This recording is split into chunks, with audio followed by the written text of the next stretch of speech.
Hello guys, ഇന്ന് വന്നിട്ട് രാവിലെ തന്നെ അമ്പലത്തിൽ പോകാമെന്ന് വിചാരിച്ചിട്ടോ. വയ്യാത്ത കാരണം കുറേ നാളായി അമ്പലത്തിലൊക്കെ പോയിട്ട് മനസ്സിൽ മൂദേവി കയറി കൂടിയിട്ടുണ്ടെങ്കിൽ അതിനെ അടിച്ച് പുറത്താക്കാൻ വേണ്ടി പോവാണ് കേട്ടോ. എന്ന് വെച്ച് കഴിഞ്ഞാൽ മനസ്സിൽ വല്ല ടെൻഷനോ വിഷമോ കാര്യങ്ങളൊക്കെ ഉണ്ടെങ്കിൽ അതിൽ നിന്ന് കുറച്ചൊരു ആശ്വാസം കിട്ടാൻ വേണ്ടിയിട്ടാണല്ലോ നമ്മൾ അമ്പലത്തിൽ പോയിട്ട് പ്രാർത്ഥിക്കുക. പിന്നെ അത് അമ്പലത്തിൽ പോണ വഴി ഇതായിട്ടൊരു പൂ കണ്ടിട്ടുണ്ട്. ഇതിന് നമ്മുടെ ഇവിടെ പറയുക കോളാമ്പെന്നാണ് കേട്ടോ. ഇതിൻ്റെ മുട്ട് വെച്ചിട്ട് ഞാനൊരു സംഭവം കാണിച്ചു തരാം. നിങ്ങളിങ്ങനെ ചെയ്യാറുണ്ടെങ്കിൽ കമൻറ്റ് ചെയ്യാൻ മറക്കരുത്.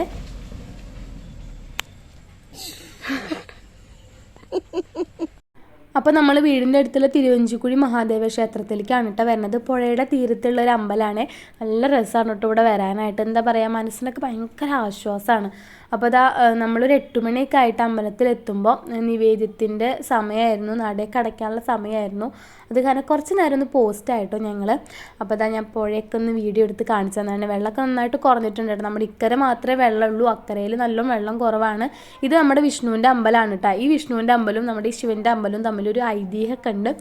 ആ ഐതിഹ്യമൊക്കെ കേൾക്കാൻ താല്പര്യമുള്ളവരാണ്, ആഗ്രഹമുള്ളവരാണ്, ഇതിലേക്ക് ഇൻട്രസ്റ്റ് ഉള്ളവരാണെങ്കിൽ ജസ്റ്റ് ഒന്ന് കമൻറ്റ് ചെയ്യട്ടെ. ഞാൻ വേറൊരു വീഡിയോയിൽ പറയുന്നതായിരിക്കും.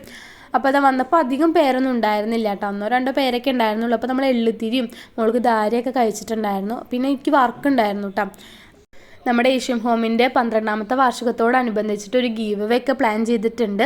അതിൽ റൂൾസ് ആൻഡ് റെഗുലേഷൻസൊക്കെ നമ്മൾ വഴിയെ പറയുന്നതായിരിക്കും. ഒരു ചെറിയൊരു ഷോർട്ട് വീഡിയോ ആയിട്ട് ചെയ്യുന്നതായിരിക്കും കേട്ടോ. അപ്പോൾ എല്ലാവരും പാർട്ടിസിപ്പേറ്റ് ചെയ്യാൻ മറക്കരുത്.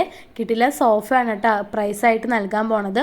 അപ്പോൾ വരുമ്പോൾ കുറേ സാധനങ്ങളൊക്കെ മോൾക്ക് മേടിച്ചിട്ടുണ്ടായിരുന്നു. വരുമ്പോൾ ഒരു ബിരിയാണി കൂടി മേടിച്ചിട്ടുണ്ടായിരുന്നു കേട്ടോ. അപ്പോൾ അത് ഞാൻ കഴിച്ചുകൊണ്ടിരിക്കുകയായിരുന്നേ. മോള് ഒന്നും കഴിക്കാത്ത കാരണം നമ്മൾക്ക് വല്ല ഫ്രൂട്ട്സൊക്കെ കൊടുക്കാമെന്ന് വിചാരിച്ച് കുറേ ഫ്രൂട്ട്സൊക്കെ ഞാൻ മേടിച്ചിട്ടുണ്ടായിരുന്നു കേട്ടോ. എന്ത് കഴിക്കും, ഒന്നും കഴിക്കണില്ല പെണ്ണ്, അങ്ങനെ തന്നെ ഉണ്ട്. പിന്നെ അത് അടിച്ചു വരാനുണ്ടായിരുന്നു. അവൾ ഉറങ്ങുന്ന സമയത്താണ് നമുക്ക് അടിച്ചു വരാനും തിരുമ്പാനും ബാക്കി പണികളൊക്കെ ചെയ്യാൻ പറ്റുള്ളൂ. കാരണം ഇപ്പോഴേ അവൾ ഉറങ്ങുള്ളൂ. രാത്രി അവൾക്ക് ഭയങ്കര ഉറക്കക്കുറവാണ്, എടുത്തുകൊണ്ട് നടക്കുക, അങ്ങനെയൊക്കെ തന്നെയാണ് ഉണ്ടാവാറുള്ളത്. അത് കാരണം രാത്രിയിലത്തെ ഉറക്കം നമുക്ക് ഭയങ്കര കുറവാണ് കേട്ടോ. ആ സമയത്ത് നമ്മൾ ഉച്ച സമയത്തൊക്കെ തക്കം കിട്ടുമ്പോഴൊക്കെ കിടന്നുറങ്ങുക എന്ന് മാത്രം നമുക്ക് പറയാൻ പറ്റുള്ളൂ. പിന്നെ കുറേ പണികളുണ്ടായിരുന്നു. എന്താ കഷ്ണങ്ങൾ അരിയാനും ഒക്കെ ഉണ്ടായിരുന്നു. അപ്പോൾ അതൊക്കെ ഞാൻ ചെയ്തുകൊണ്ടിരിക്കുകയാണ് കേട്ടോ. കൂന് മേടിച്ചിട്ടുണ്ടായിരുന്നേ. അപ്പോൾ കൂന് അരിയുണ്ടായിരുന്നു, അത് നന്നാക്കിക്കൊണ്ടിരിക്കുകയാണ്. ഇത് പിറ്റേ ദിവസത്തേക്കാണ് കേട്ടോ. അപ്പോൾ നല്ല ടേസ്റ്റാണ്. ഇത് ഇവിടെ അടുത്ത് തന്നെ വീട്ടിലുണ്ടാക്കുന്ന ഒരു കൂനാണ്. അപ്പോൾ അത് അവർ അവരുടേതായിട്ടുള്ള ഷോപ്പിൽ കൊണ്ട് വിൽക്കാൻ വെക്കുക ചെയ്യുക. അപ്പോൾ അത് കാരണം നല്ല ടേസ്റ്റാണ് ഈ കൂന്.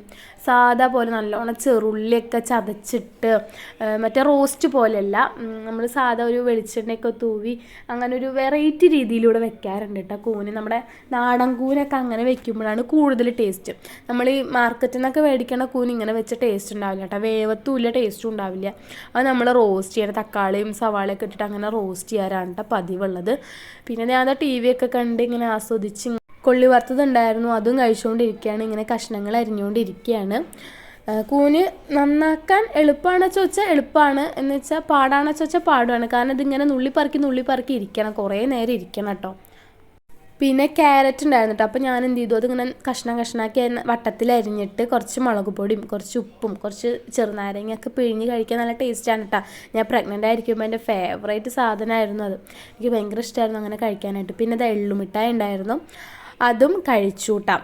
ഭയങ്കര ഇഷ്ടമാണ് എള്ളുമിഠായി. പക്ഷേ പ്രഗ്നൻ്റ് ആയിരിക്കുമ്പോൾ എള്ളുമിഠായി ഒന്നും കഴിക്കാൻ പാടില്ല അത്ര, എള്ളൊക്കെ ചൂടാണെന്ന് പറഞ്ഞിട്ട് അതൊന്നും എനിക്ക് ആ സമയത്ത് തന്നിട്ടുണ്ടായിരുന്നില്ല കേട്ടോ. പിന്നെ അത് ബന്ന്, എനിക്ക് ഈ ബന്ന് ഭയങ്കര ഇഷ്ടമാണ്. ഉള്ളിൽ തേങ്ങയുടെ ഫില്ലിംഗ് ഒക്കെ ആയിട്ട് വരുന്നത്. നിങ്ങൾക്ക് ഇഷ്ടമാണെങ്കിൽ കമൻറ്റ് ചെയ്യാൻ മറക്കരുത്. പിന്നെ 4 മണിയൊക്കെ ആയപ്പോൾ ചായ വെക്കാൻ വേണ്ടി ഇരിക്കുകയായിരുന്നു കേട്ടോ. പിന്നെ കൂന്തൾ മേടിച്ചിട്ടുണ്ടായിരുന്നു രാവിലെ. അപ്പോൾ അതൊക്കെ അമ്മ നന്നാക്കി വെച്ചിട്ടുണ്ടായിരുന്നു കേട്ടോ, രാത്രിക്കാണ്. പിന്നെ അതാ മോരുകറി ഉണ്ടായിരുന്നു കേട്ടോ. ഇവിടെ എപ്പോഴും ഒരുവിധമൊക്കെ മോരുകറി ഉണ്ടാവാറുള്ളത്. ഇവിടെ ഭയങ്കര ഇഷ്ടമാണ്, എല്ലാവർക്കും ഭയങ്കര ഇഷ്ടമാണ് മോരുകറി. മാങ്ങ കിട്ടിയ പിന്നെ മാങ്ങ മോരൊഴിച്ച് വെക്കലാട്ടോ പതിവ്. പിന്നെ നമ്മുടെ ഉമ്മർത്ത് തന്നെ നമ്മുടെ കുഞ്ഞൊരു കുമ്പളങ്ങ കുട്ടുണ്ടായി വന്നിട്ടുണ്ട്. പിന്നെ അത് ഇവിടെയൊക്കെ ഉണ്ടാവുന്ന പൂവൊക്കെയാണ് കേട്ടോ. നല്ല രസമാണ്. ഇവിടെ കാടും പടലൊക്കെയാണ് ഫുള്ളായിട്ടുള്ളത്. പിന്നെ നമ്മുടെ വീട്ടിൽ തന്നെ പൊട്ടിച്ചിട്ടുള്ള കറിവേപ്പിലയാണ്. പിന്നെ കുറേ പേരൊക്കെ ഉണ്ടായിട്ടുണ്ട് കേട്ടോ ഗൈസ്. കുഞ്ഞു പേരൊക്കെയാണ്. വവ്വാലൊന്നും തിന്നാണ്ട് പോയാൽ മതിയായിരുന്നു. കിട്ടുകയാണാവോ, കുറേ താഴെയാണ് നിൽക്കുന്നത്. നമുക്കിങ്ങനെ കയ്യെത്തും ദൂരത്ത് ഇങ്ങനെ എത്തിപ്പിടിക്കാൻ ദൂരത്താണ് കേട്ടോ നിൽക്കുന്നത്. എല്ലാം കിട്ടിയാൽ മതിയായിരുന്നു, എന്നാലേ തിന്നാൻ പറ്റത്തുള്ളൂ. ഈ ഒരു പേരയ്ക്ക പറയണത് വെള്ളപ്പേരയ്ക്കാണ് കേട്ടോ. നമ്മുടെ കയ്യിൽ 2 പേരയ്ക്കയുടെ മരമുണ്ട്. വെള്ള കളറുള്ള പേരയ്ക്കും ഉണ്ട്, റോസ് കളറുള്ള പേരയ്ക്കും മരമുണ്ട് കേട്ടോ. അപ്പോൾ ഇത് വെള്ള കളറുള്ളതാണ്. എനിക്ക് വെള്ളം അധികം അങ്ങനെ ഇഷ്ടമല്ല. റോസ് നല്ല മധുരം ഇവിടുത്തെ പേരയ്ക്കയ്ക്ക്. പിന്നെ അതാ കുറേ വഴുതനങ്ങ ഉണ്ടായി നിൽക്കുന്നുണ്ട് കേട്ടോ. നീളം വഴുതനങ്ങയാണ്. ഇതിങ്ങനെ വെറുതെ ഇങ്ങനെ കടുകും പച്ചമുളകൊക്കെ അരിഞ്ഞിട്ട് വെക്കാം. നല്ല ടേസ്റ്റാണ് ഉപ്പേരിയായിട്ട് വെക്കുമ്പോൾ. അപ്പോൾ അതുണ്ട്. കുറേ പച്ചമുളക് ഉണ്ടായി നിൽക്കുന്നുണ്ട്. കുറേ പൂവുണ്ട്. കുറേ ചെണ്ടുമല്ലിപ്പൂവ് ഉണ്ടായി നിൽക്കുന്നുണ്ട്.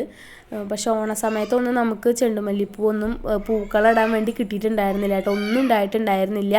പിന്നെ ആമിക്കുട്ടി മോൾക്കിപ്പോൾ കുറവുണ്ട്. ചുമ മാത്രമേ ഉള്ളൂ. ചെറുതായിട്ട് കഫക്കെട്ടുള്ള കാരണം അവൾക്ക് ഈ ഭക്ഷണമൊന്നും നിലയ്ക്ക് കഴിക്കാൻ പറ്റണില്ല. നെഞ്ഞടഞ്ഞിട്ടാ തോന്നുന്നുണ്ട് കേട്ടോ.